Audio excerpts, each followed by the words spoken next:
The scorching sun filtered through the barred window of Sweetwater's jailhouse, casting harsh shadows across Sophia Addington's tear-streaked face. For 3 days, she'd watched that same sliver of light crawl across the earthen floor of her cell, marking time until her scheduled hanging. The charge was murder, a crime she hadn't committed, but in the Arizona Territory of 1876, a woman's word meant little against powerful men with something to hide. Sophia pulled her knees closer to her chest, the rough fabric of her once fine dress scratching against her skin. The dress had been blue once, the color of cornflowers, but dust and despair had turned it a mottled gray. Her throat felt raw from thirst, the tin cup of water they'd given her that morning long empty. Sheriff Holt was making sure she suffered before they strung her up. "Water," she croaked, though she knew no one would answer.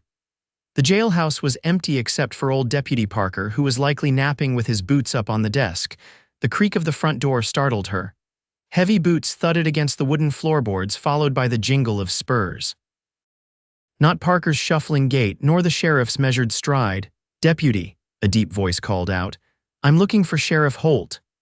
Sophia pressed her face to the bars, trying to glimpse the stranger. All she could see was a tall shadow and the brim of a black hat. "Sheriff's out at the McIntyre Ranch," Parker's sleepy voice replied. "Won't be back till sundown. Something I can help you with."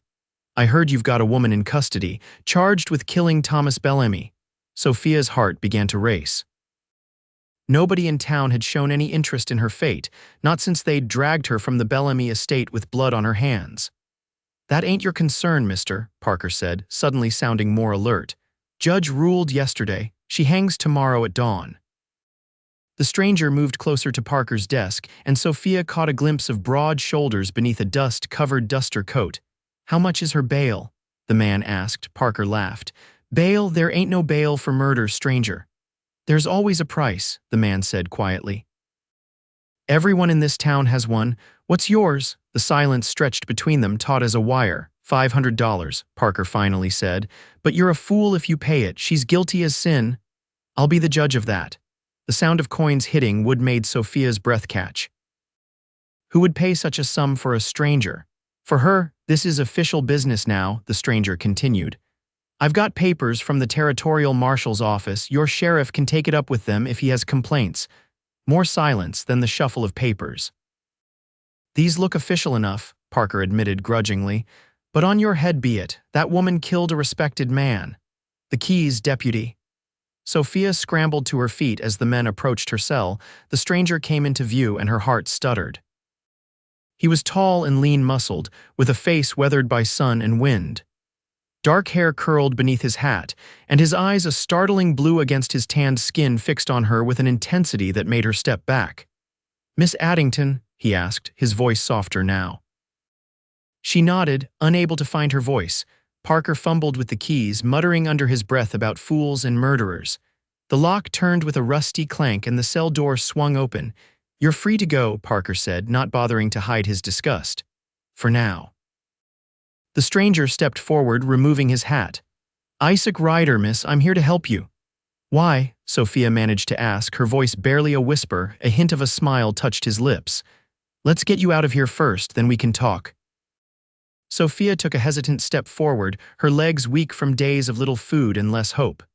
She stumbled, and Isaac Ryder was there in an instant, his strong arms catching her before she fell. "Easy now," he murmured. Without warning, he swept her into his arms as if she weighed nothing at all. Sophia was too stunned to protest, her arms instinctively going around his neck. "Your things," Parker said, tossing a small cloth bundle onto the desk. "What's left of them?" Isaac nodded. "I'll take those too." He shifted Sophia in his arms, reaching for the bundle without putting her down. She should have felt embarrassed, being carried like a child, but all she felt was overwhelming relief and confusion. "Hold on," Isaac said quietly, and then he was carrying her through the jailhouse door and into the blazing afternoon sun. The light was blinding after days in the dim cell. Sophia turned her face against Isaac's chest, breathing in the scent of leather, horse, and something uniquely him. Clean despite the trail dust, a far cry from the stench of her prison. "I've got a room at the hotel," he said, striding down Sweetwater's main street as if carrying a woman through town was the most natural thing in the world. You can rest there, get cleaned up. People stopped to stare. Sophia could feel their eyes, hear their whispers. The murderer. The fallen woman, she clutched Isaac's shirt tighter. Don't pay them any mind, he said, his voice a rumble beneath her ear. Small towns have small minds. They'll come for me, she whispered. The sheriff, let me worry about that. The Sweetwater Hotel was the tallest building in town, a 3-story structure that had seen better days. Isaac carried her up the steps and through the lobby, ignoring the shocked expression of the clerk behind the desk. Mr. Ryder, sir, I'm not sure the lady needs rest. Isaac cut him off. Send up hot water for a bath and something to eat. But sir, that's now Mr. Pearson. Something in his tone brooked no argument. The clerk swallowed and nodded. Isaac carried Sophia up the stairs to the second floor, down a narrow hallway to a door at the end. He shifted her weight to one arm, unlocked the door, and carried her inside. The room was simple but clean: a bed with a patchwork quilt, a washstand, a small table with 2 chairs. Isaac set Sophia gently on the edge of the bed. Why are you doing this? She asked, her voice stronger now. You don't know me. Isaac Ryder took off his hat and set it on the table, then shrugged out of his duster. Without the coat, she could see the gleam of a marshal's badge on his vest. I know enough, he said. I know Thomas Bellamy was a corrupt businessman who's been swindling people across 3 territories. I know you worked as a governess in his household, and I know you didn't kill him. Sophia stared at him, hope and suspicion warring within her. How could you know that? Because I've been tracking him for months. Bellamy wasn't just corrupt, he was working with a gang that's been robbing stagecoaches and trains. I think you saw something you weren't supposed to. The memories flooded back: the argument she'd overheard, the ledger she'd found with names and payments, Mr. Bellamy's rage when he'd caught her looking at it. Then the gunshot, Bellamy falling, the gun somehow in her hand when Mrs. Bellamy started screaming. I didn't shoot him, Sophia said. I found him. He was already dying when I got there, he said. He said to run, but it was too late. Isaac nodded. I believe you, but I need your help to prove it. Did you see anyone who might have wanted Bellamy dead? Before she could answer, a knock came at the door. Isaac's hand moved to the pistol at his hip, then relaxed when a voice called out, Hot water, sir. 2 hotel workers brought in a copper tub and filled it with steaming water. A young girl followed with a tray of food, bread, cheese, and a bowl of stew that made Sophia's stomach growl audibly. When they'd gone, Isaac moved toward the door. I'll wait outside while you bathe and eat. We can talk after. Sophia caught his sleeve. What if they come for me? They won't. His eyes were steady on hers. Not while I'm here. For reasons she couldn't explain, she believed him. After he'd gone, Sophia stripped off her filthy dress and sank into the hot water. It stung the abrasions on her wrists from the manacles, but the pain was worth the blissful feeling of being clean again. She washed her hair twice, scrubbed her skin until it was pink, and tried not to think about how close she'd come to death. After drying herself with the provided towel, she realized she had nothing to wear. Her bundle of possessions contained only a hairbrush, a small Bible, and a locket with her parents' pictures. No clothes. Wrapping the towel around herself, she peered into the small wardrobe in the corner. Inside, she found a simple blue dress. It was too large for her, clearly bought for someone else, but it was clean and whole. After dressing and eating every morsel of food on the tray, Sophia felt almost human again. She combed her damp hair and sat on the bed, waiting. A soft knock came at the door. Miss Addington, may I come in? Yes, she called. Isaac entered, his hat in his hands. He looked relieved to see her better, his eyes taking in the dress. It fits well enough, she said, answering his unspoken question. Thank you. It was my sister's, he said. I telegraphed ahead to have some things sent here. Wasn't sure what condition you'd be in when I found you. Your sister, Rebecca, she's in Tucson now, married to a doctor. He sat in one of the chairs, gesturing for her to take the other. I need to know everything that happened, Miss Addington, from the beginning. Sophia sat across from him, her hands folded in her lap. I came to Sweetwater 6 months ago to work as a governess for the Bellamy children. Mr. Bellamy's business interests kept him traveling often, but when he was home, she hesitated. He wasn't a kind man. To you. Isaac's voice had a dangerous edge, to everyone. His wife, the children, the servants. He had a temper, especially when he'd been drinking. She swallowed. 3 nights ago, I overheard him arguing with someone in his study. I couldn't see who it was, but they were talking about money and something called the Rimrock shipment. Mr. Bellamy said something had gone wrong, that someone had taken more than their share. Isaac leaned forward. Did you hear a name? Sophia closed her eyes, trying to remember. He said, Tell Caldwell he's made a mistake. That's all I heard before they noticed me. Caldwell, Isaac murmured. Go on. The next morning, Mr. Bellamy acted as if nothing had happened, but he watched me differently. That afternoon, while the family was out, I went to the study to return a book. His ledger was open on the desk. Sophia twisted her hands together. I know I shouldn't have looked, but there were names, many names with amounts next to them. One was circled, Caldwell, $5,000. You saw the ledger? Isaac asked sharply. Do you remember any other names? Some. There was a Dawson, a Hayward, and Evans, I think. Isaac nodded, his expression grim. Members of the Rimrock gang, they've been operating out of the mountains north of here. Go on, what happened next? That evening, I heard a gunshot from the study. When I ran in, Mr. Bellamy was on the floor, bleeding. There was a pistol beside him. I picked it up without thinking, and then Mrs. Bellamy came in and started screaming that I'd shot him. Sophia blinked back tears. He was still alive then. He looked at me and said, run. But the ranch hands heard the commotion and caught me before I could leave the house. Isaac was silent for a long moment. The ledger, he finally said. Did you see what happened to it? Sophia shook her head. It wasn't there when the sheriff searched the study. I told him about it, but he didn't believe me. No one did. Mrs. Bellamy must have hidden it, Isaac said, or whoever Bellamy was meeting with took it. What happens now? Sophia asked, a tremor in her voice. Sheriff Holt won't just let me go. No, he won't. Isaac stood and paced to the window, looking down at the street below. I've been investigating Bellamy and the Rimrock gang for months. I believe Bellamy was their connection to legitimate business laundering their money, providing information about valuable shipments. Someone in the gang wanted him dead, probably this Caldwell. But how do we prove that? Isaac turned to face her, his expression resolute. We find the ledger and we find Caldwell. We, Sophia echoed. I can't leave you here, he said. It's not safe. Sheriff Holt is likely working with the gang too. That's why he was so quick to arrest you and push for a hanging. The reality of her situation crashed down on Sophia. Even with Isaac's help, she was still a wanted woman. Where would we go? I have a cabin, he said. About a day's ride from here in the foothills. You'll be safe there while I track down the gang. You want me to hide while you risk your life? Sophia stood, surprising herself with her own vehemence. This is my life at stake, Mr. Ryder, my reputation. I want to help clear my name. Isaac studied her, something like respect kindling in his eyes. It'll be dangerous. More dangerous than nearly being hanged for a murder I didn't commit. A ghost of a smile touched his lips. Perhaps not. The smile faded, but we need to leave Sweetwater tonight. Sheriff Holt will be back by sundown, and I'd rather not have a shootout in the middle of town. How do we get past the deputy? Leave that to me. Isaac picked up his hat. Pack whatever you need. I'll be back in an hour with horses. After he'd gone, Sophia gathered her few possessions.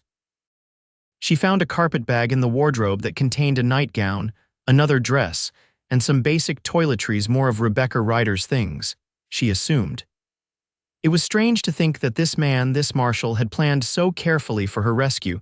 Why had he gone to such lengths for her? The official explanation that he was investigating Bellamy and the gang made sense, but something in his manner suggested there was more to it. An hour later, as promised, Isaac returned. Ready? He asked, his voice low. We need to move quickly. Word's spreading about your release and people aren't happy. Sophia nodded, clutching the carpet bag. I'm ready. He led her down the back stairs of the hotel into the alley where two horses waited. One was a powerful black stallion, the other a smaller, dun-colored mare, ever ridden before. Isaac asked as he secured her bag to the mare's saddle. Yes, Sophia said, though it's been some time. He helped her mount, his hands strong and sure at her waist. The simple contact sent an unexpected warmth through her, despite the danger of their situation. Isaac swung easily into his own saddle. Stay close, he murmured. If anything happens, you ride hard for the North Trail. Don't stop for anything. They rode casually out of town, trying not to attract attention, but as they passed the saloon, a shout went up. That's her. That's the Addington woman. A group of men spilled out onto the boardwalk. One of them, a burly man with a red beard, raised a rifle. Ride. Isaac commanded, spurring his horse forward. Sophia followed, her heart pounding as they galloped down the main street. Behind them, she heard shouts and the crack of a rifle. A bullet whizzed past her ear, and she bent low over her horse's neck. They thundered across the wooden bridge at the edge of town, then veered off the main road onto a narrow trail that led into the scrubby hills. Only when Sweetwater was out of sight did Isaac slow their pace. "Are you all right?" he called over to her. Sophia nodded, too breathless to speak. The exhilaration of the escape thrummed through her veins, a heady contrast to the despair she'd felt in that cell. "They'll follow," Isaac said grimly, "but not right away. They'll need to organize a posse, and that'll take time." They rode until dusk, following game trails and dry creek beds, doubling back occasionally to confuse any pursuit. As the sun set, Isaac led them to a small clearing sheltered by cottonwoods. "We'll camp here tonight," he said, dismounting. "There's a spring nearby. We'll reach the cabin by tomorrow afternoon." Sophia slid from her saddle, her legs trembling with fatigue. She'd never ridden so far or so hard in her life. Isaac efficiently set up a small camp, building a fire and preparing a simple meal of beans and jerky. They ate in silence, the gravity of their situation hanging between them. "Why were you at Bellamy's?" Sophia finally asked.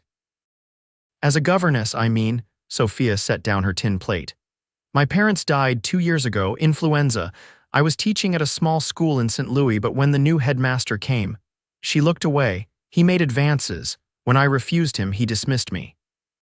The position with the Bellamys was all I could find." Isaac's face darkened. "I'm sorry." "Life is rarely kind to women alone," she said simply. "What about you? How did you become a marshal?" "I fought in the war," he said. "When it ended, I drifted west. Worked as a scout for the army, then as a deputy in Colorado. The marshal's service recruited me 3 years ago." "Do you have family, besides your sister?" "No," he said, poking at the fire. "Our parents died when we were young. It was just Rebecca and me for a long time." Sophia studied him in the firelight. Despite his hard exterior, there was a gentleness to Isaac Ryder that surprised her. He'd risked his life and career to save her a stranger. "Thank you," she said softly, "for believing me when no one else would." He looked up, his blue eyes reflecting the flames. "Get some rest, Miss Addington. Tomorrow will be another long day." She curled up in the blanket he provided, watching as he sat with his back against a tree, rifle across his knees, keeping watch through the night. Dawn broke crisp and clear. They ate a quick breakfast of hardtack and coffee, then set out again, riding north into increasingly rugged country. By midday, they were climbing into pine-covered foothills, the air growing cooler and fresher. "There," Isaac said, pointing to a plume of smoke rising from a hollow ahead. "That's the cabin." It was a sturdy structure of logs and stone, nestled against a rocky outcropping with a small creek running nearby. A corral held a few horses, and a smokehouse stood to one side. "It's lovely," Sophia said, surprised. She'd expected something far more primitive. "It was my grandfather's," Isaac explained as they dismounted. "He was a trapper. I come here when I need to." "Think." The interior was simple but comfortable, a main room with a stone fireplace, a table and chairs, shelves lined with books, and 2 small bedrooms off to the side. Everything was surprisingly clean and well-maintained. "You'll take that room," Isaac said, nodding to the smaller of the two. "I'll sleep out here." "This is your home," Sophia protested. "I can't take your bed." "It's not my bed," he said with a small smile. "It was Rebecca's. She stayed here often before she married." Sophia set her bag in the small room, touching the patchwork quilt on the narrow bed. It felt strange to be here in this intimate space with a man she barely knew. Yet something about Isaac Ryder made her feel safer than she had in months. When she returned to the main room, Isaac was building a fire in the hearth. "Are we safe here?" she asked. "For now," he said. "Few people know about this place, and those who do wouldn't betray me." "What's our plan?" Isaac straightened, brushing his hands on his trousers. "I need to track down members of the Rimrock gang, starting with this Caldwell. The ledger you saw is our best evidence, but without it, we need confessions." "And how do you plan to get those?" "I have my ways." Something hard and cold flashed in his eyes, a reminder that beneath his decency was a man accustomed to dealing with the worst elements of the frontier. "I want to help," Sophia insisted. Isaac regarded her thoughtfully. "You already have." The names you remembered: Caldwell, Dawson, Hayward, Evans give me places to start, but the next part I need to do alone. Because I'm a woman, she challenged. Because you're wanted for murder, he countered. Because if they catch you, they'll hang you before I can prove your innocence. Sophia knew he was right, but the thought of waiting here, helpless, while he risked his life, was intolerable. How long will you be gone? A few days. A week at most. He moved to a cabinet and took out a small pistol. Do you know how to use this? Sophia hesitated. My father taught me, but it's been years. Isaac checked the gun, then handed it to her. Keep it with you. There's food in the pantry, water from the creek. Don't light fires during the day. The smoke can be seen for miles. When will you leave? At first light tomorrow. He hesitated. I know this isn't ideal, Miss Addington, but I promise you I will clear your name. That night, after a simple supper, they sat by the fire. Isaac cleaned his guns while Sophia mended a tear in her dress. The domesticity of the scene struck her as oddly comforting, given their circumstances. Tell me about your life before, Isaac said suddenly. Before Bellamy's. Sophia's hand stilled. There's not much to tell. I grew up in Boston. My father was a professor of literature. My mother taught me to play the piano and speak French. They wanted me to marry well, but… She smiled sadly. I was too bookish, too opinionated for most suitors. Their loss, Isaac said quietly. Sophia looked up, surprised by the warmth in his voice. What about you? You mentioned the war. A shadow crossed his face. I was with the 5th Cavalry, saw action at Antietam, Gettysburg. Not something I like to remember. I'm sorry, she said. My father lost a brother at Shiloh. They fell silent, the crackling of the fire the only sound. I should turn in, Sophia finally said, rising. If you're leaving at first light. Isaac nodded, his eyes reflecting the firelight. Good night, Miss Addington. Sophia, she corrected softly. After all this, you might as well use my given name. A smile touched his lips. Good night, Sophia. Good night, Isaac. In the small bedroom, Sophia changed into the nightgown from the carpet bag. The bed was narrow but comfortable, the quilt warm against the cooling night air. She listened to Isaac moving about in the main room, the sound oddly reassuring. Despite her exhaustion, sleep eluded her. Too much had happened too quickly: the cell, the rescue, the flight from town. And now Isaac would be leaving, hunting dangerous men while she waited here, helpless. A soft knock came at her door. Sophia? Yes. There's something I didn't tell you, Isaac said through the door, about why I came for you specifically. Sophia sat up, pulling the quilt around her shoulders. What do you mean? There was a pause. May I come in, just to talk? She hesitated, then said yes. The door opened and Isaac stood in the doorway, silhouetted by the firelight behind him. He'd removed his vest and gun belt, and his shirt sleeves were rolled up, revealing forearms corded with muscle. I knew your father, he said. Or rather, he knew me. Sophia's breath caught. What? Isaac came into the room but remained standing, keeping his distance. After the war, I was lost, drinking too much, getting into fights. I ended up in Boston, broke and desperate. I tried to rob a man one night. That man was Professor James Addington. My father, Sophia whispered. Isaac nodded, his face grave. Instead of turning me in, he took me to his home, fed me. Talked to me for hours about the war, about what I'd seen and done. He gave me money and a letter of introduction to a friend in the territories who needed a ranch hand. His voice grew soft. He saved my life, Sophia. He never mentioned you, she said, trying to reconcile this revelation with her memories of her gentle, scholarly father. He wouldn't have. He wasn't a man who expected gratitude for kindness. Isaac's hands flexed at his sides. When I saw your name in connection with the Bellamy case, I knew I had to help. I owed your father a debt I could never repay. Sophia's mind reeled. Her rescue hadn't been coincidence nor merely professional duty, it had been personal all along. So that's why, she said, a strange disappointment settling in her chest. Not because he believed in her innocence. Not because he saw something in her worth saving, but because of a debt to a dead man. Isaac seemed to read her thoughts. That's why I came looking for you, he said carefully. But that's not why I believe you're innocent, and it's not why I'm going to risk everything to clear your name. Then why? He held her gaze, something unspoken passing between them. Get some rest, Sophia. We can talk when I return. Before she could press him further, he was gone, closing the door softly behind him. The next morning, Sophia woke to find Isaac already preparing to leave. He'd packed supplies on his black stallion and was checking his weapons one last time. "There's enough food for 2 weeks," he told her as she came outside, wrapped in a shawl against the morning chill. "If I'm not back by then." "You will be," she said firmly, unwilling to consider the alternative. He handed her a folded paper. "This is a map to a small settlement about a day's ride east. If you need help, ask for Samuel Turner. He's a friend." Sophia took the map, their fingers brushing. She felt the same unexpected warmth as before, a current passing between them. "Be careful," she said. Isaac mounted his horse, looking down at her with those intense blue eyes. "Bar the door at night. Don't trust anyone who comes here." "I won't." He seemed reluctant to leave, studying her face as if memorizing it. "Sophia." "Yes," but whatever he'd been about to say, he thought better of it. With a nod, he turned his horse and rode away, disappearing into the pine forest. Sophia watched until he was out of sight, then returned to the cabin, suddenly aware of how alone she was. The first day passed slowly. She explored the cabin, finding books to read, mending clothes, and tidying up. The second day, she ventured outside, walking along the creek and familiarizing herself with the surroundings. By the third day, restlessness had set in. On the fourth morning, Sophia was gathering herbs from a small garden beside the cabin when she heard hoofbeats. Heart racing, she ran inside for the pistol Isaac had given her, then cautiously peered out the window. A rider approached, not Isaac, but a younger man with sandy hair and a friendly face. He dismounted at the edge of the clearing, calling out, "Hello, anyone home?"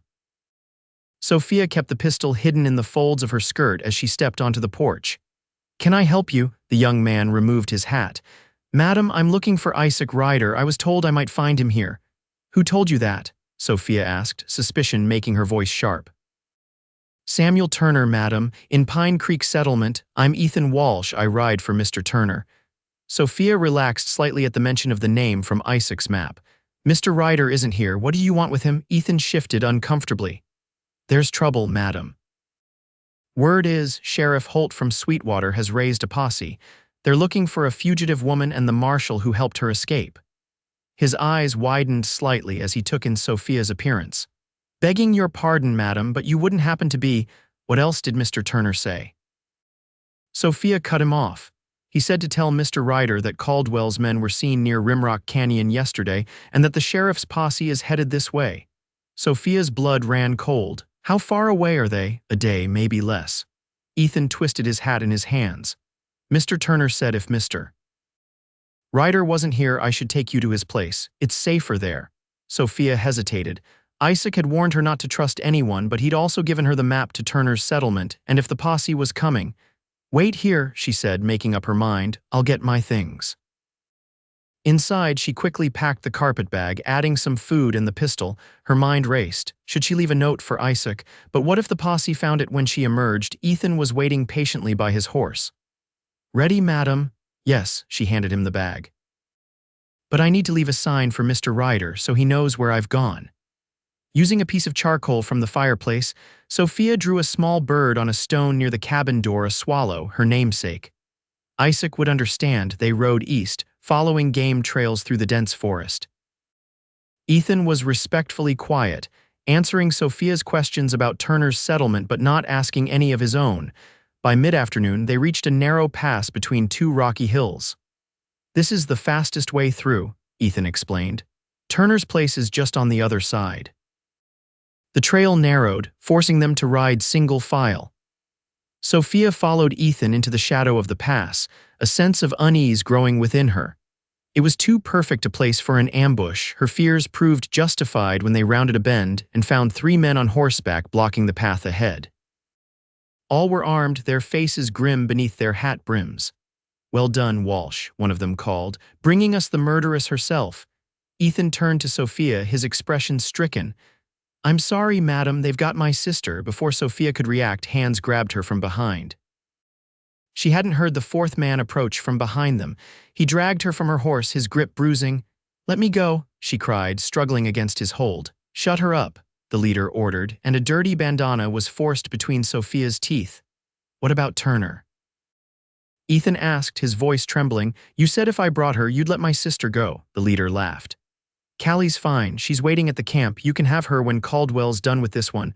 Caldwell, the name sent ice through Sophia's veins. This was the man. Isaac was hunting the man who had likely killed Thomas Bellamy. They bound her hands and threw her over the saddle of her mare, the position painful and humiliating. As they rode, Sophia fought against panic. Isaac wouldn't know where she'd gone.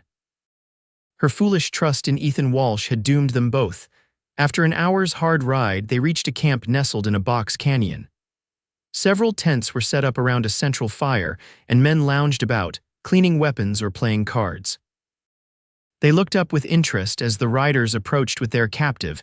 Sophia was roughly pulled from the horse and forced to her knees before the largest tent. "Caldwell," the leader called, "we got her." A man emerged from the tent, tall and broad-shouldered, with a meticulously trimmed beard and cold eyes. He wore a fine suit despite the surroundings, looking more like a businessman than an outlaw. "Miss Addington," he said, his voice cultured and smooth, "how kind of you to join us." The gag was removed and Sophia gasped for air. "What do you want with me?" Caldwell smiled, the expression never reaching his eyes. "Information, my dear, about what you saw at Bellamy's, about what you know of the ledger." "I don't know anything," she said, her voice steadier than she felt. "I think you do."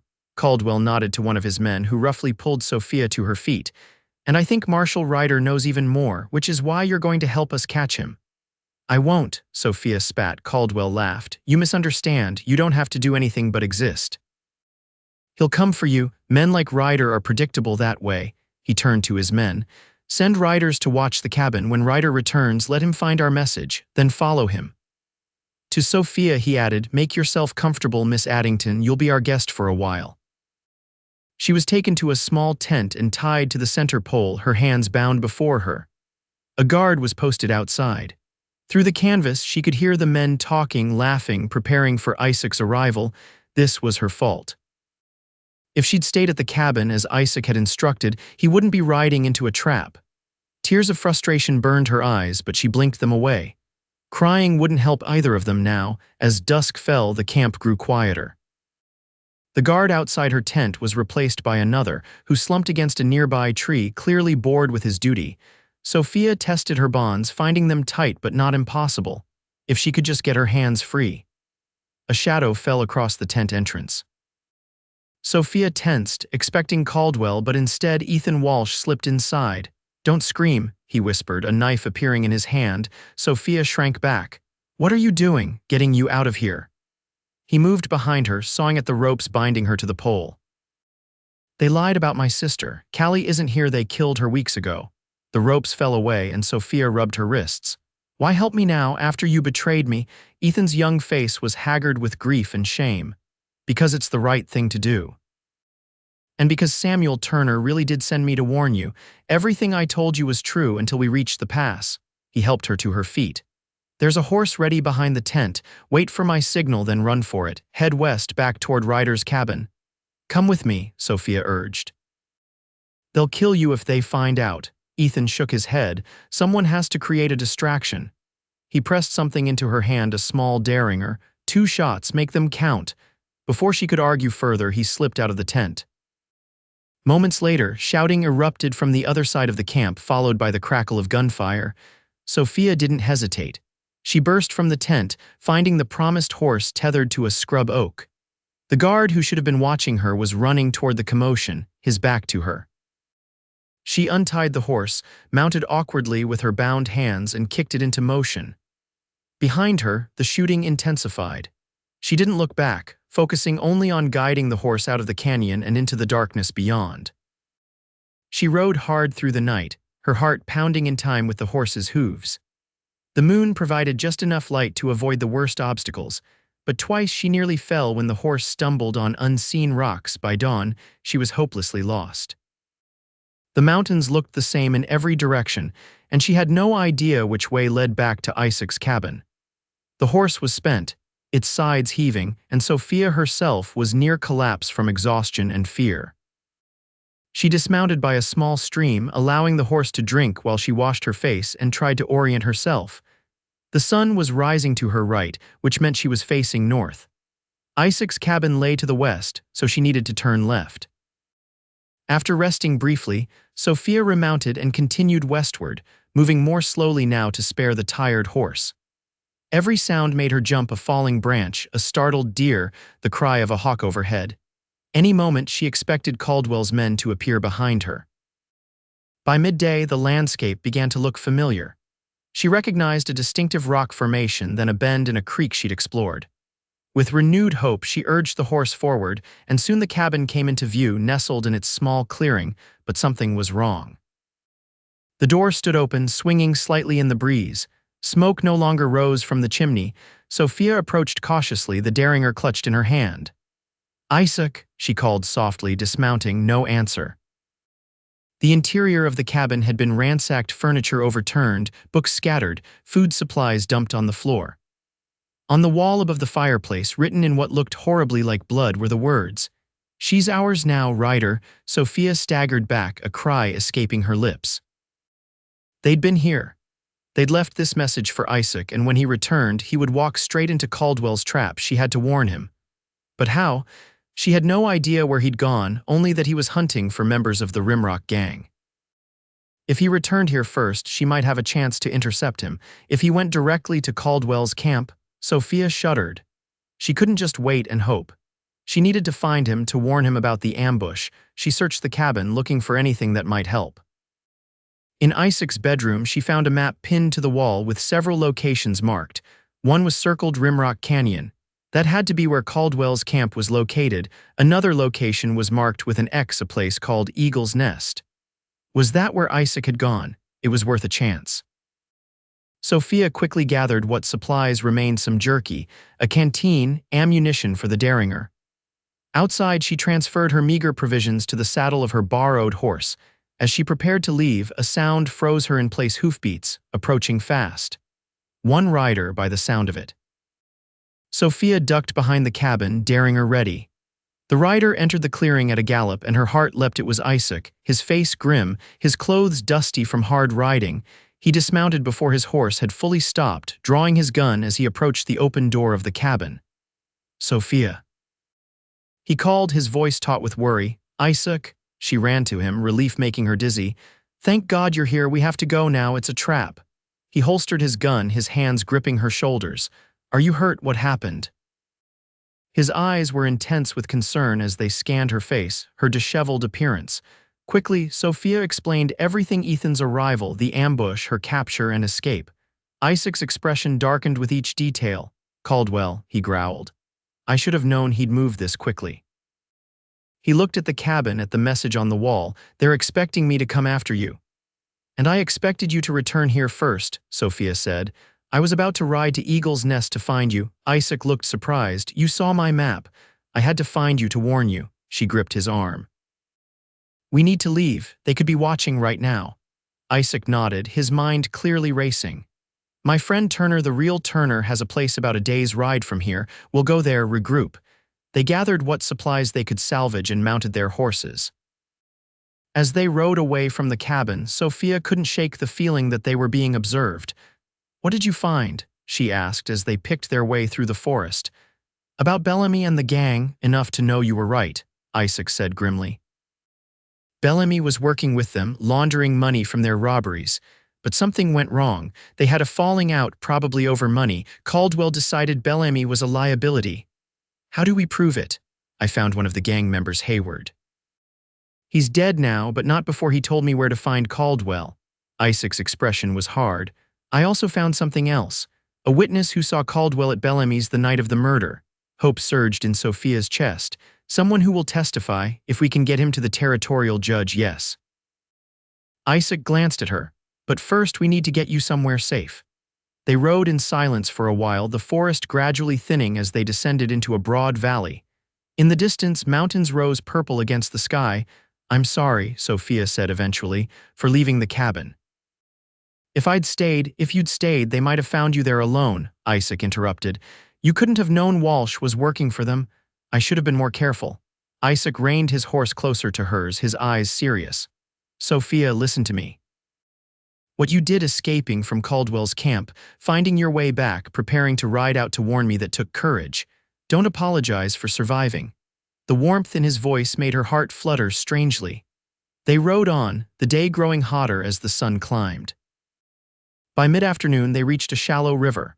"We'll rest here," Isaac decided, dismounting. "The horses need water and we could use a break." They sat in the shade of a cottonwood, sharing jerky and water.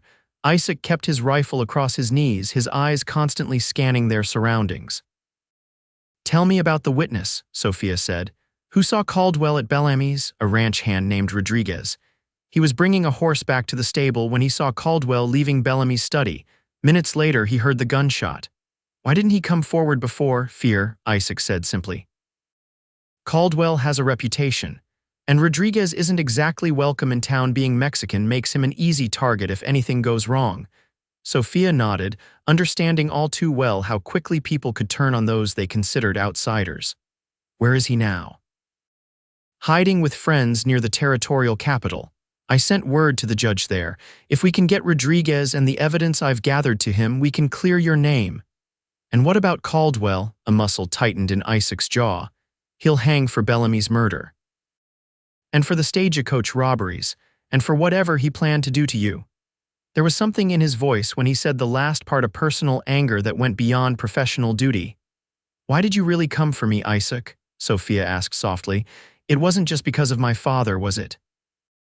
Isaac was silent for a long moment, his eyes on the flowing river. "When I heard about your case, I recognized Bellamy's name from my investigation. It made sense that you were being framed." He hesitated. "But when I saw you in that cell, something changed." "What do you mean?" He turned to look at her, his blue eyes intense. "I've spent years chasing outlaws, seeing the worst of what people can do to each other. It makes a man hard, cold." His voice softened. "But there you were, facing death with more dignity than most men I've known. And I thought, here's someone worth saving. Not just because it's my job or because I owed your father, but because the world needs more people like you in it." Sophia's breath caught at the rawness of his confession. Before she could respond, Isaac stood abruptly, his body tensing. "What is it?" She whispered, "Riders, coming from the east." He helped her to her feet. "We need to move now." They mounted quickly, Isaac leading them away from the river and into a stand of juniper trees. From their concealed position, they watched as 5 riders crossed the river where they had just been resting. "Caldwell's men," Isaac murmured. "They're tracking us." "How did they find us so quickly?" "They probably had someone watching the cabin." He studied the riders, his expression calculating. "We can't outrun them on tired horses. We need to lose them before dark." They rode deeper into the trees, following a deer trail that wound up into rocky terrain. The ground was hard here, leaving little trace of their passing. At a fork in the path, Isaac led them right, then immediately doubled back and took the left fork. "An old tracker's trick," he explained. "It might buy us some time."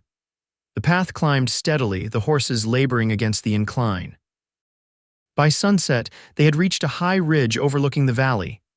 Below, they could see the riders still following their trail, though now they were some distance behind. "We'll make camp here," Isaac decided. "No fire, we'll continue at first light." They settled in a sheltered hollow, sharing the last of their food. The night air was cool at this elevation, and Sophia shivered despite her shawl. "Here," Isaac said, removing his duster and wrapping it around her shoulders. It was warm from his body, carrying his scent leather and pine and something uniquely him. "Thank you," she murmured, "but won't you be cold?" "I've slept in worse conditions." He sat beside her, their shoulders almost touching. "Try to get some rest, I'll keep watch." Sophia wanted to protest, to insist that he needed sleep too, but exhaustion was overtaking her. She leaned against a smooth boulder, pulling the duster tighter around her. "Isaac," she said drowsily, "what will happen after, when this is over?" There was a pause before he answered. "If we clear your name, you'll be free to go wherever you want, back to teaching perhaps. And you, back to being a marshal, I suppose." His voice was carefully neutral, chasing the next outlaw. Sophia turned to look at him, finding his face silver in the moonlight. "Is that what you want?" His eyes met hers, something vulnerable in their depths. "I don't know what I want anymore. For years, the job was enough, but lately," he trailed off. "Lately?" she prompted softly. Isaac's hand moved to her face, his fingers gentle as they brushed a strand of hair from her cheek. "Lately, I've been thinking there might be more to life than duty." The touch of his hand, the warmth in his eyes, made Sophia's heart race. She leaned toward him slightly, drawn by something she couldn't name. Isaac hesitated, then slowly withdrew his hand. You should sleep, he said, his voice rough. Tomorrow will be another hard day. Disappointed but understanding, Sophia nodded and closed her eyes. Despite her racing thoughts, exhaustion soon pulled her under. She woke to Isaac's hand on her shoulder, his voice urgent in her ear. Sophia. Wake up, we need to move. The sky was just beginning to lighten, the stars fading. What is it? They're closer than I thought. We need to reach Turner's place before they catch up to us. They mounted quickly and set off along the ridge, the horses picking their way carefully in the dim light. As the sun rose, Sophia could see the vast landscape spread out below them, forests and valleys, distant mountains shrouded in morning mist. There, Isaac said, pointing to a plume of smoke rising from a cluster of buildings in the valley ahead. That's Turner's ranch. They urged their tired horses down the slope, moving as fast as they dared on the treacherous terrain. Behind them, Sophia heard shouts their pursuers had spotted them. Ride hard, Isaac commanded, spurring his stallion forward. Don't stop for anything. They galloped across the valley floor, the ranch growing larger with each stride. Sophia's mare was faltering, exhausted from days of hard riding. Behind them, the sound of pursuit grew louder. A shot rang out, the bullet whizzing past Sophia's ear. She bent low over her horse's neck, urging the poor beast to greater speed. The ranch was just ahead now, a main house, several outbuildings, corrals with horses. Figures emerged from the house, alerted by the gunfire. Turner, Isaac shouted. It's Ryder. More shots came from behind them. Sophia's mare stumbled, nearly throwing her. Isaac reached over, grabbing her reins and helping to steady the animal. Almost there, he encouraged. Rifle fire erupted from the ranch, but not aimed at them. Turner's men were providing covering fire, forcing their pursuers to fall back. They thundered into the ranch yard, where men rushed to take their horses. A tall, gray-haired man approached, rifle in hand. Ryder, he greeted grimly. Trouble follows you like a bad smell. Good to see you too, Turner, Isaac replied, helping Sophia dismount. This is Miss Addington. Turner nodded to her. Madam, let's get you both inside before those jackals regroup. The ranch house was spacious and well-built, with a stone fireplace and solid furniture. A woman, presumably Mrs. Turner, hurried to offer them coffee and food. How many men does Caldwell have with him? Turner asked as they settled at the kitchen table. 5 that we saw, Isaac said. Could be more nearby, Turner nodded. I've got 8 hands, all good with rifles. They won't try a frontal assault. They don't need to, Isaac said grimly. They just need to keep us pinned here until Caldwell arrives with reinforcements. What's your plan? Turner asked. Isaac glanced at Sophia. Get Miss Addington to the territorial judge in Prescott, along with the witness I told you about. We've got enough evidence to bring down Caldwell and clear her name. Prescott's 3 days' ride, Turner pointed out, and you'd have to get past Caldwell's men first. I know a back trail, Isaac said. Through the mountains, it's rough going, but they wouldn't expect it. Turner considered this. My boy can guide you. He knows those trails better than anyone. No, Sophia interjected. I won't put anyone else in danger. Too many people have already been hurt because of me.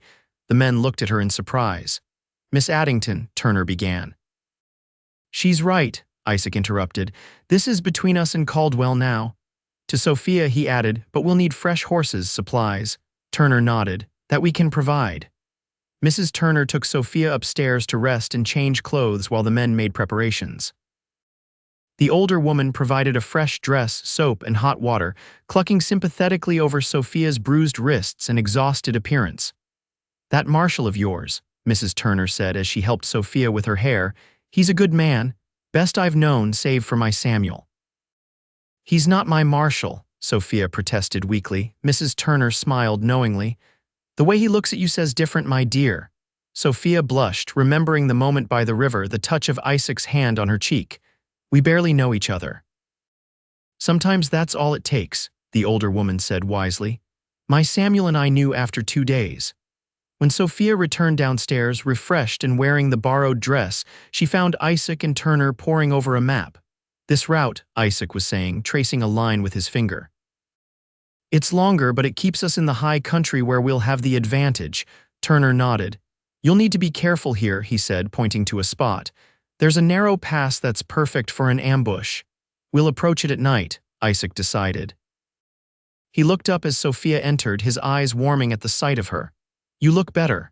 I feel better, she admitted. Thank you for your hospitality, Mrs. Turner. You're welcome, dear, the older woman said. I've packed food for your journey. By mid-afternoon, they were ready to depart. Turner provided them with fresh horses, a sturdy bay gelding for Isaac, and a gentle sorrel mare for Sophia, as well as supplies, ammunition, and bedrolls.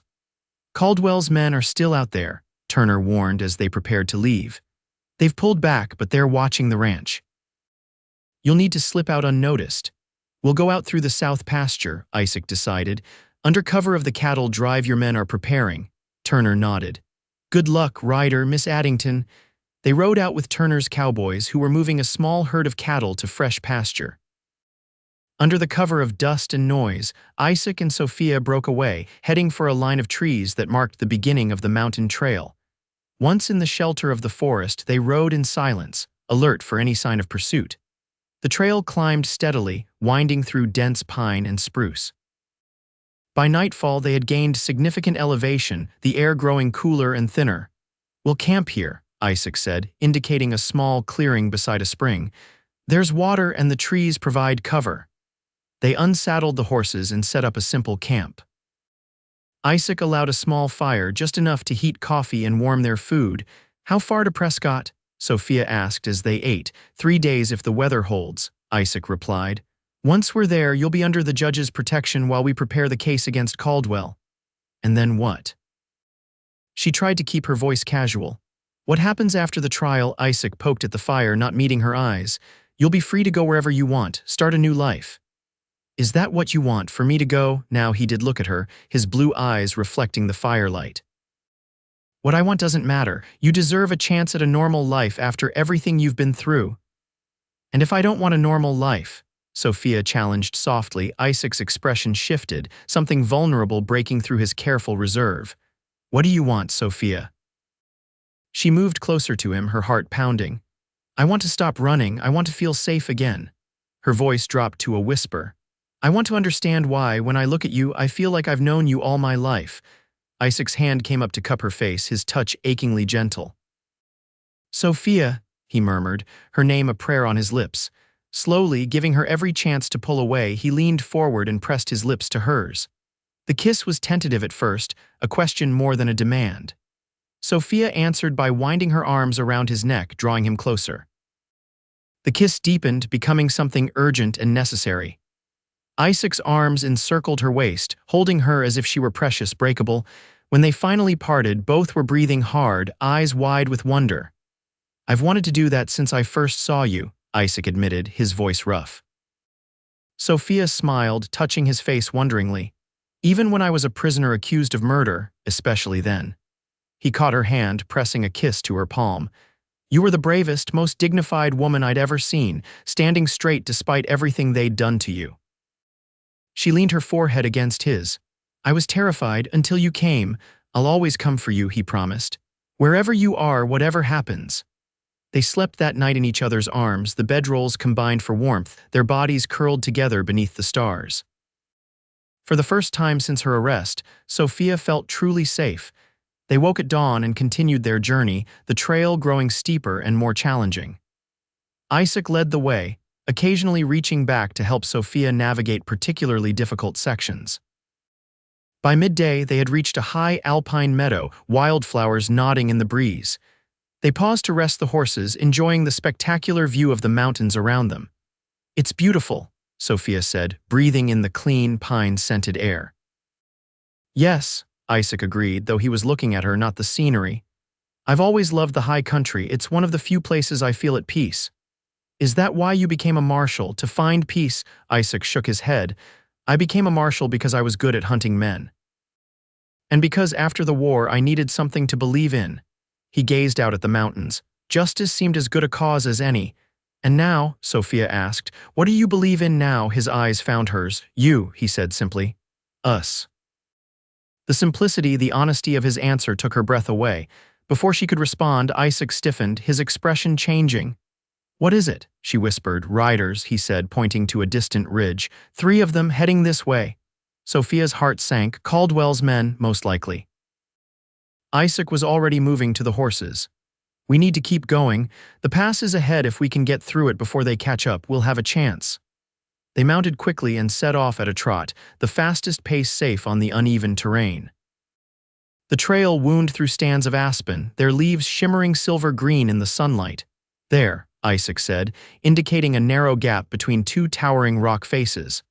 "That's the pass Turner warned us about." Sophia could see why it concerned him.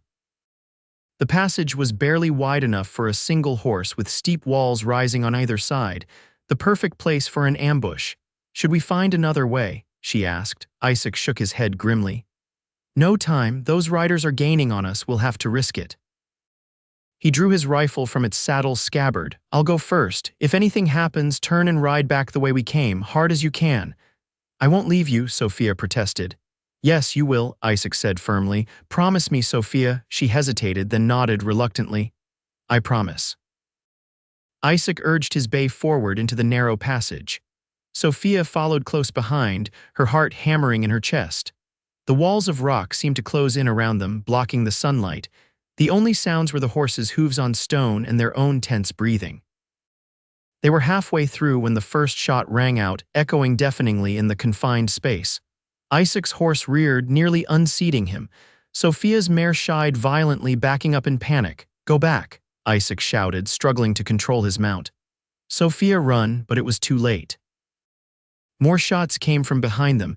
They were trapped in the pass, caught in a crossfire. Isaac leapt from his horse, pulling Sophia down with him. They took cover behind a fallen boulder as bullets whined off the rock walls around them. "They were waiting for us," Sophia gasped. "How did they know?" "Someone at Turner's must have talked," Isaac growled, returning fire with his rifle. "Or they guessed which route we'd take."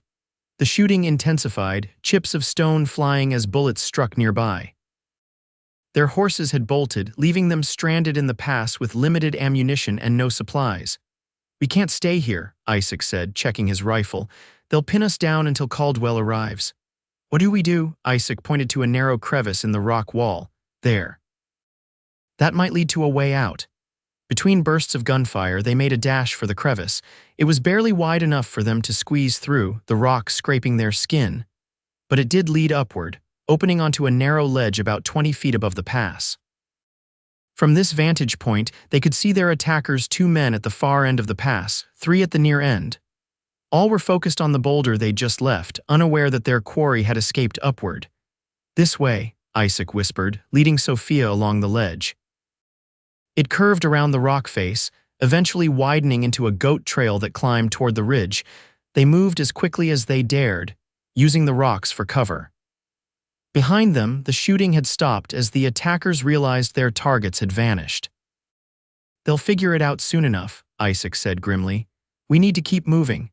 They climbed for hours, the sun beating down on them mercilessly. Without water or supplies, exhaustion soon set in. Sophia's legs trembled with each step and her lips cracked from thirst. "Just a little further," Isaac encouraged, though he looked as worn as she felt. "There should be a spring on the other side of this ridge." They crested the ridge as the sun was setting, painting the sky in dramatic oranges and purples. Below them lay a small valley, and in the gathering shadows, Sophia could make out the glint of water. "There," she said, pointing. "Is that the spring?" Isaac nodded, relief evident in his face. "Yes, we can rest there, figure out our next move." They made their way down the slope, slipping occasionally on loose scree. The spring was small but clear, bubbling up from between rocks to form a shallow pool. They drank deeply, the cold water reviving their spirits. "What now?" Sophia asked, sitting back on her heels. "Without horses, Prescott is days away."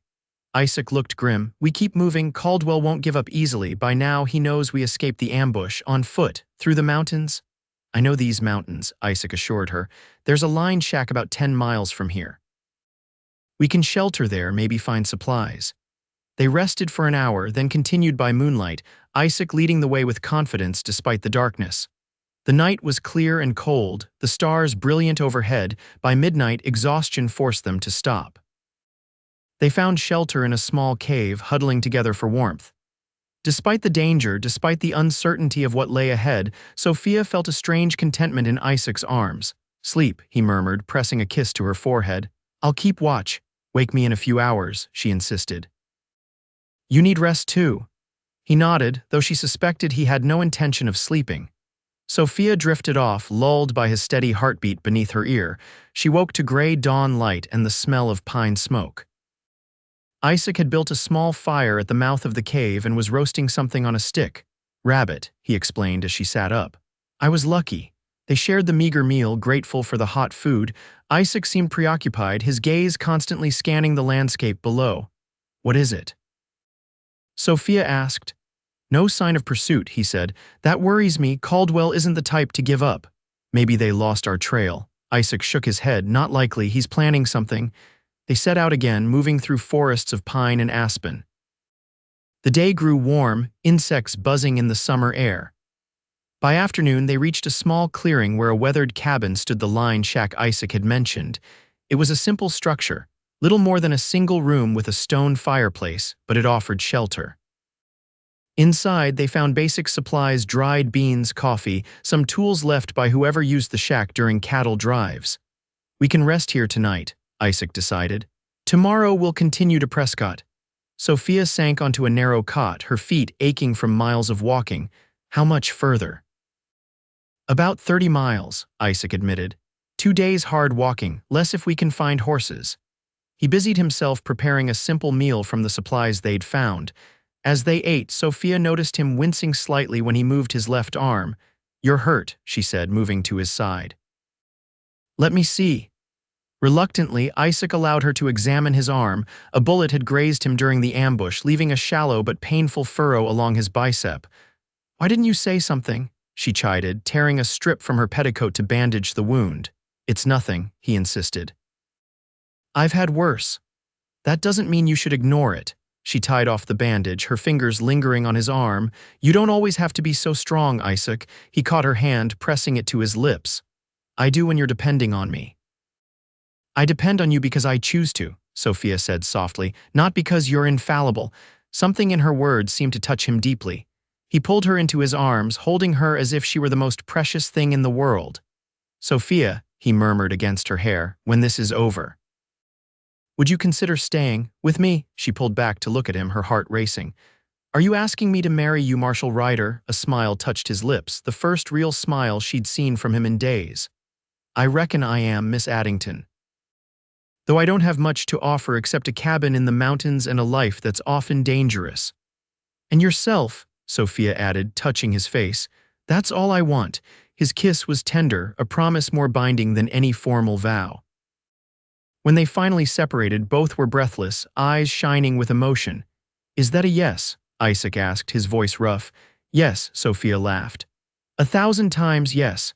They sealed the promise with another kiss, deeper this time, filled with longing and hope for the future. Outside, the day was fading, shadows lengthening across the clearing. Within the cabin, time seemed suspended, the world narrowed to just the two of them. A sudden crack of gunfire shattered the moment. A bullet splintered the window frame, sending fragments of wood flying. Isaac reacted instantly, pulling Sophia to the floor. Stay down, he commanded, drawing his pistol. More shots followed, peppering the cabin walls. Through the broken window, Sophia could see men taking positions around the clearing, using trees for cover. Ryder, a voice called out. Send out the woman and we might let you live. Isaac's face hardened. Caldwell, he muttered. To Sophia he added, there's a trapdoor under the bed. It leads to a root cellar. You can hide there.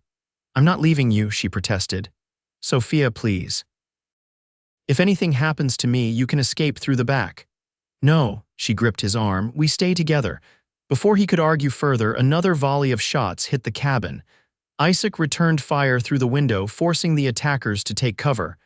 I count 5 men, he said grimly. Maybe more in the trees.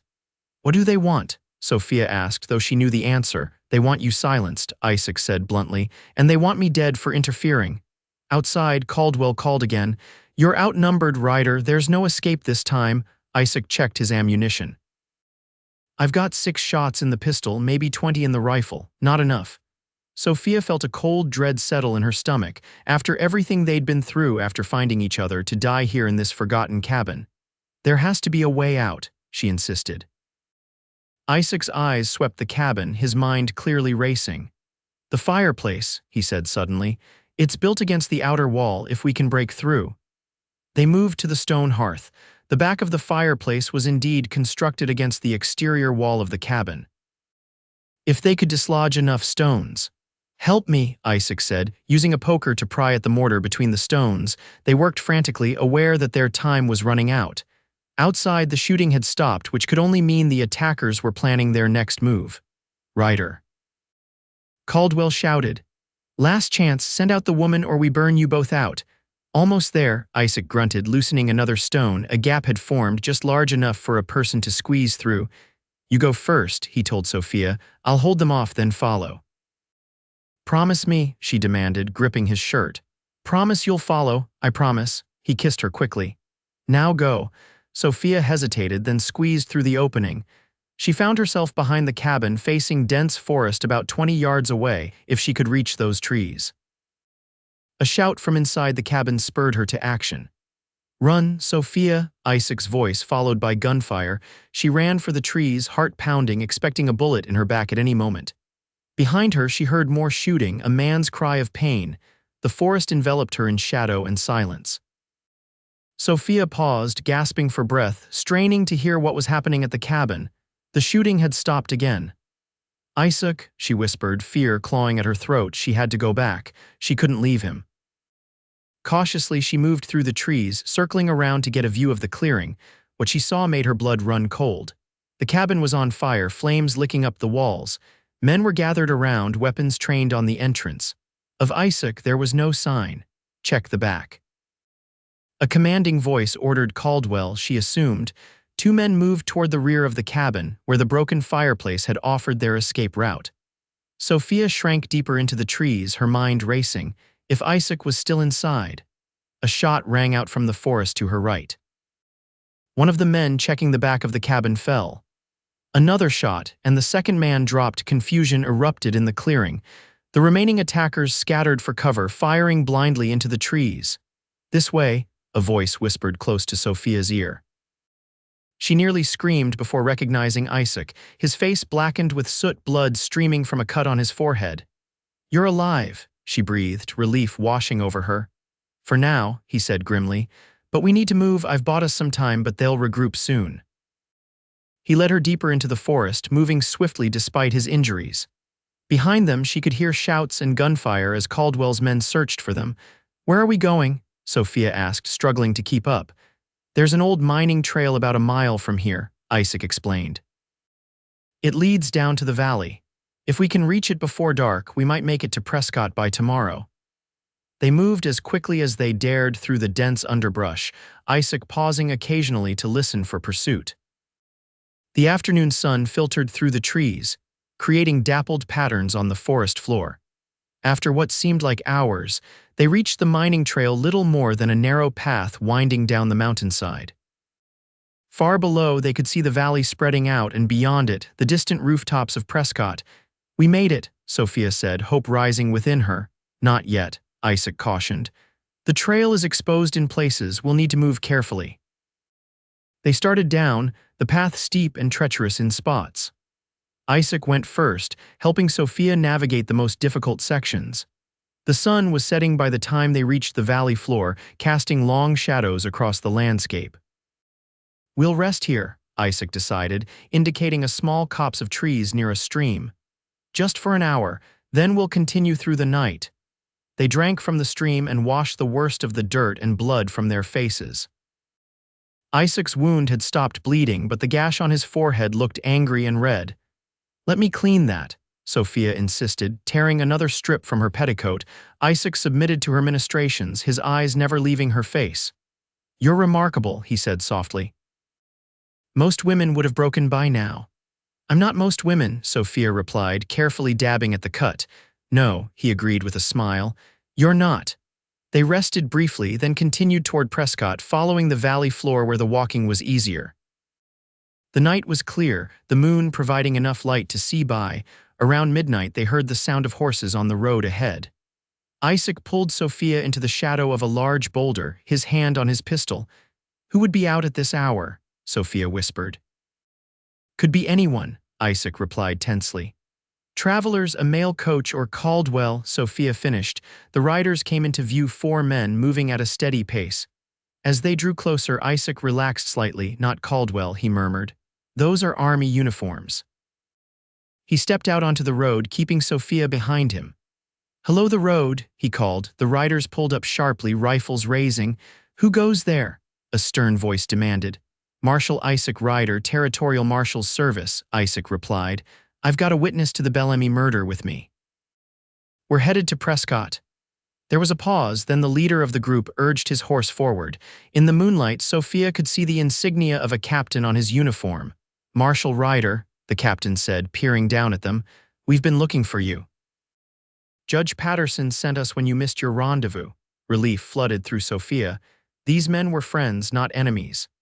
"Captain," Isaac acknowledged. "This is Miss Sophia Addington, the woman wrongfully accused of Bellamy's murder. We've been pursued by Caldwell and his men." "They're not far behind us." The captain nodded briskly. "Mount up behind Reynolds and Martinez," he ordered, indicating two of his men. "We'll get you to Prescott safely." Riding double, they made good time to Prescott, arriving as dawn was breaking over the territorial capital. The streets were quiet as they made their way to the courthouse, a substantial brick building in the center of town. Judge Patterson was already there, a tall, austere man with silver hair and piercing gray eyes. He listened gravely as Isaac recounted their ordeal and presented the evidence against Caldwell and his gang. "This witness, Rodriguez," the judge said. "Where is he now?" "At Dr. Miller's house," Isaac replied. "Under guard as you ordered." The judge nodded. "I'll have the territorial prosecutor draw up charges immediately. Miss Addington, you'll need to give a formal statement." He studied her with kind eyes. "You've been through a terrible ordeal. Dr. Miller's wife has prepared rooms for you both. Rest, and we'll continue this afternoon." The Miller home was a comfortable two-story house near the courthouse. Mrs. Miller, a motherly woman with a no-nonsense manner, showed them to adjoining rooms and insisted they eat before resting. After a proper meal and a hot bath, Sophia felt almost human again. She changed into a clean dress provided by Mrs. Miller and sat on the edge of the bed, overwhelmed by the events of the past days. A soft knock came at the door connecting her room to Isaac's. "Sophia," he called, "may I come in?" "Yes," she answered, smoothing her damp hair. Isaac entered, freshly shaven and wearing clean clothes.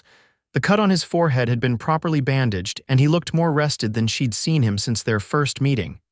"How are you feeling?" he asked, sitting beside her on the bed. "Better," she admitted. "Though it still doesn't seem real, that we're safe, that it's almost over." "Not quite over," Isaac cautioned. "Caldwell is still out there, but with the evidence we have and Rodriguez's testimony, we'll get him." Sophia took his hand, twining her fingers with his. "And then?" Isaac's eyes softened. "And then I make good on my promise." He touched her face gently. "If you still want to marry a marshal with a cabin in the mountains."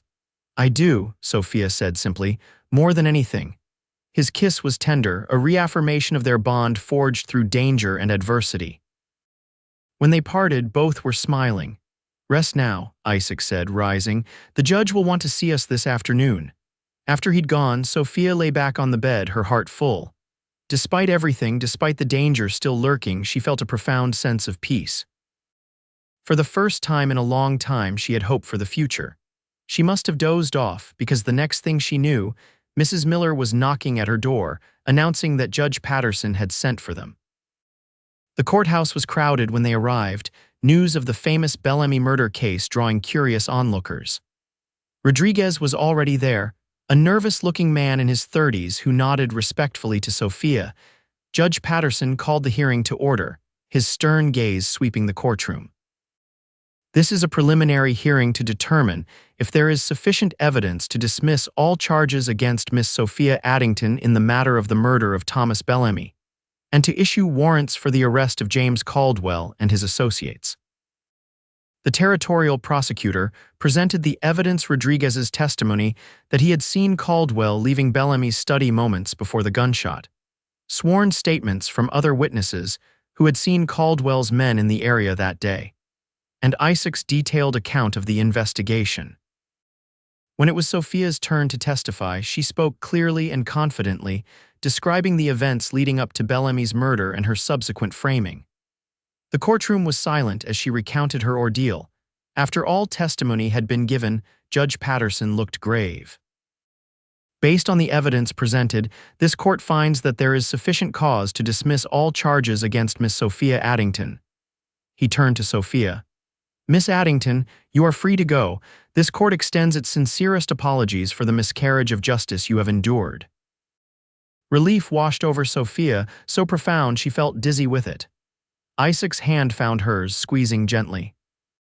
Furthermore, the judge continued, this court issues warrants for the immediate arrest of James Caldwell and his known associates on charges of murder, conspiracy, robbery, and attempted kidnapping.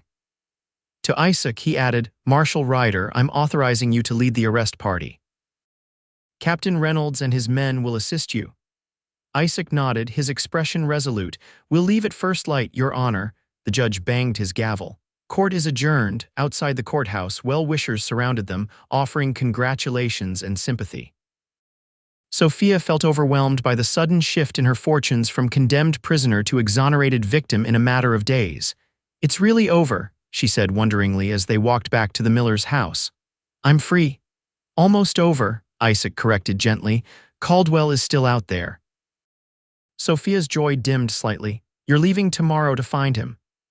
I have to, Isaac said, his eyes apologetic. He's dangerous, Sophia. As long as he's free, neither of us is truly safe. She nodded, understanding but afraid. How long will you be gone? A week, maybe 2. He stopped, turning to face her. Wait for me. Of course, she promised. I'll be here when you return. That evening, they dined with the Millers and Judge Patterson, the conversation carefully avoiding the dangers of the coming mission. After dinner, Isaac and Sophia walked in the Miller's garden, the night air fragrant with roses.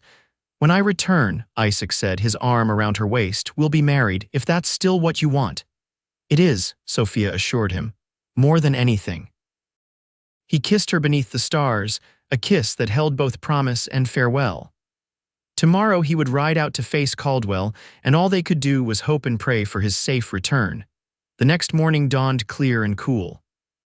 Sophia stood on the miller's porch, watching as Isaac prepared to leave with Captain Reynolds and a dozen armed men. He looked formidable in his marshal's coat, rifle slung across his back, determination in every line of his body. Before mounting his horse, he came to her, taking her hands in his. I'll be back, he promised. Wait for me. Always, she whispered, fighting back tears. Their kiss was brief but intense, witnessed by the men waiting in the street. Isaac mounted his horse, tipped his hat to her one last time, and rode out, the arrest party falling in behind him.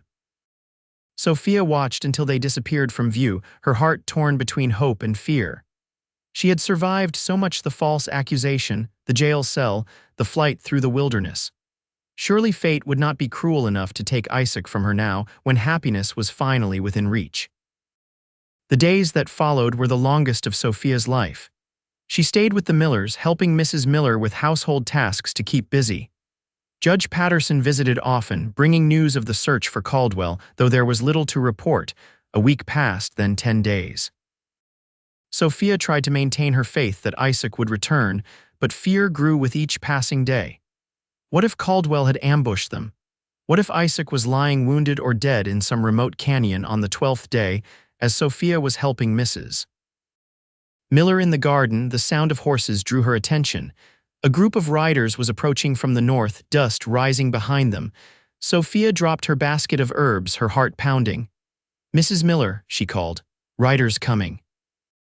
The older woman hurried to her side, shading her eyes against the sun. Too many to be outlaws, she observed. Might be the marshal's party. Sophia couldn't speak, hope and fear warring within her. As the riders drew closer, she strained to see if Isaac was among them. The lead rider came into view, and Sophia's breath caught. Even at a distance, she would know that tall figure, that set of shoulders. Isaac. She ran to the gate, not caring about propriety or the curious eyes of neighbors. Isaac saw her and urged his horse forward, pulling ahead of the others. He dismounted in a fluid motion and caught her as she flew into his arms. You came back, Sophia breathed, tears streaming down her face. I promised I would, Isaac said, his voice rough with emotion. He held her tightly as if afraid she might disappear. When they finally separated, Sophia noticed the bandage on his left arm and the weary lines around his eyes. You're hurt, she said anxiously. It's nothing, he assured her. Just a scratch. Captain Reynolds approached, touching his hat respectfully to Sophia. "Miss Addington, we got him." Caldwell and most of his gang, those that didn't surrender, died fighting. "Caldwell?" Sophia asked, her voice trembling. "In custody," Isaac confirmed. "Along with the sheriff from Sweetwater. They'll stand trial next month." Relief washed over her, so profound she felt her knees weaken. Isaac's arm tightened around her waist, supporting her. "It's over," he said softly. "Really over this time." Judge Patterson married them 3 days later in the Miller's garden, with the Turners coming from their ranch to stand as witnesses. Sophia wore a simple white dress Mrs. Miller had helped her make, with wildflowers in her hair. As they exchanged vows, Sophia looked into Isaac's blue eyes and saw the future stretching before them, a future of love and partnership, of challenges met together, of a life richer than she had ever dared to dream. "I now pronounce you husband and wife," Judge Patterson declared. "You may kiss your bride, Marshal Ryder." Isaac's kiss was tender and reverent, a promise of all the days to come. The small gathering of friends applauded, sharing in their joy. That evening, as they sat on the porch of the small house Isaac had rented in Prescott, Sophia leaned against her husband's shoulder, content beyond words. "What happens now?" she asked. "Will you continue as a marshal?" Isaac was quiet for a moment, his arm warm around her. "I've been thinking about that," he finally said. "Judge Patterson offered me a position as chief of the territorial marshals. It would mean less traveling, more time at home." "In Prescott?" Sophia asked. "For now," Isaac said, "but eventually I thought we might fix up the cabin. Make it a proper home." He looked down at her, a question in his eyes. "Would you like that, living in the mountains?" Sophia smiled, remembering the peaceful beauty of the place where they had first acknowledged their love for each other. "Yes," she said, "I would like that very much." "It won't be an easy life," he cautioned. "Winters are harsh up there." "But we'll be together," Sophia said simply. "That's all that matters." Isaac kissed her again, his lips warm against hers. "Together," he agreed. 2 years later, Sophia stood on the porch of their mountain home, watching as Isaac taught their son James to fish in the creek. The cabin had been expanded with a proper kitchen, a small library filled with books, and a nursery for James. A garden flourished nearby, providing vegetables and herbs through the summer months. Isaac still served as chief marshal, but he spent more time at home now, delegating fieldwork to his deputies. Sophia had started a small school for the children of nearby ranchers and miners, finding joy in teaching again. They were happy not with the easy happiness of those who have never known sorrow, but with the deep, abiding joy of those who have faced darkness together and emerged into the light. As Sophia watched, Isaac looked up and caught her eye, smiling the smile he reserved only for her.